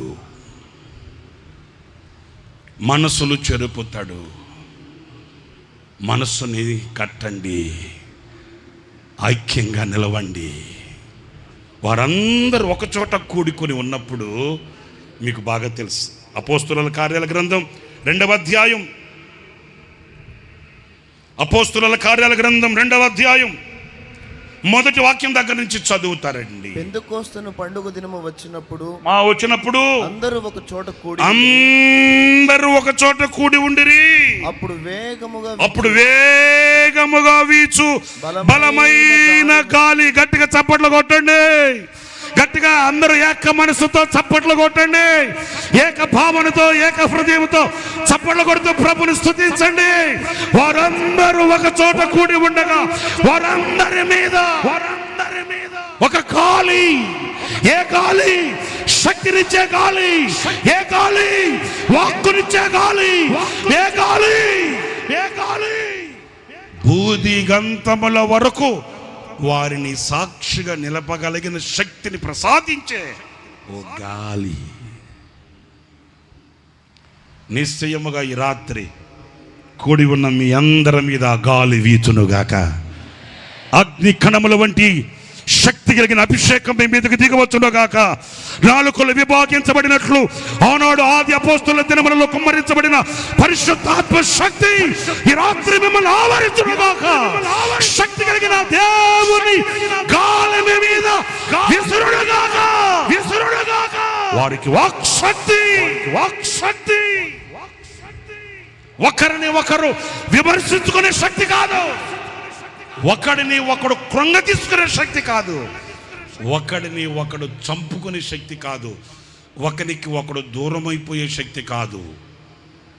వాక్ శక్తి. అయ్య బాబోయ్, నాకు బాగా నచ్చిన మాట ఏంటంటే అందరు కూడి ఉన్నారు, వారందరి మీద ఏ ఒక్కరు తప్పిపోలేదండి. ఎందుకని? వారందరి మనసు ఒకటిగా ఉందండి. వింటున్నారా నేను చెప్పే మాట? అమ్మగారు అవునంటే అయ్యగారు కాదంటాడు, అయ్యగారు అవునంటే అమ్మగారు కాదు అంటది. ఆ కౌంటర్ రెడీగా ఉంటుంది, ఎతకాల్సిన అవసరం లేదు. వింటున్నారండి? భర్త ఇంట్లోకి వచ్చి భార్యతో ఏదో ముద్దుగా మాట్లాడేదో సరదాగా మాట్లాడుకుంటుంటారు కదండి. ఊరికే జోక్ చేద్దామని భర్త భార్యని అన్నానట, హలో ఇదో అక్కడ ఎలికెళ్తుంది చూడు, ఎలికెళ్తుంది చూడు అన్నాడంట. వెనక్కి తిరిగి అనిందంట, అటు కాదులే అటు వెళ్తుంది అనిందంట.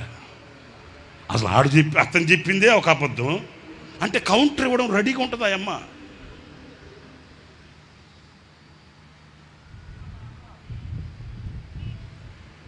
భర్త అన్నాడంటే భార్యతో, ఏదో ఒక గేదె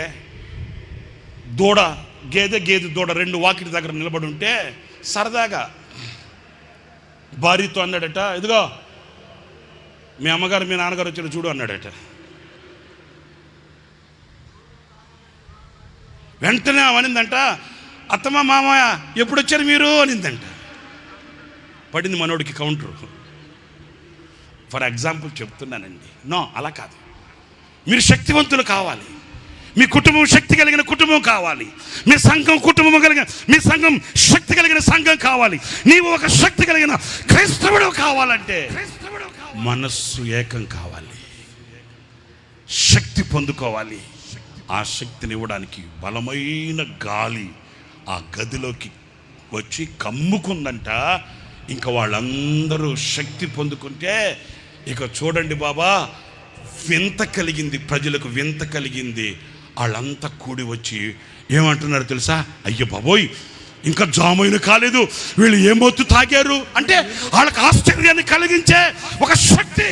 ఈ రాత్రి నిశ్చయముగా నా దేవుడు ఆ పరిశుద్ధాత్మ శక్తిని ఆనాడు ఆది అపోస్తలుల దినములలో కుమ్మరించిన ఆ శక్తి కలిగిన అగ్ని అభిషేకాన్ని నిశ్చయముగా మీ అందరికీ అపరిమితముగా నా దేవుడు అనుగ్రహించును గాక.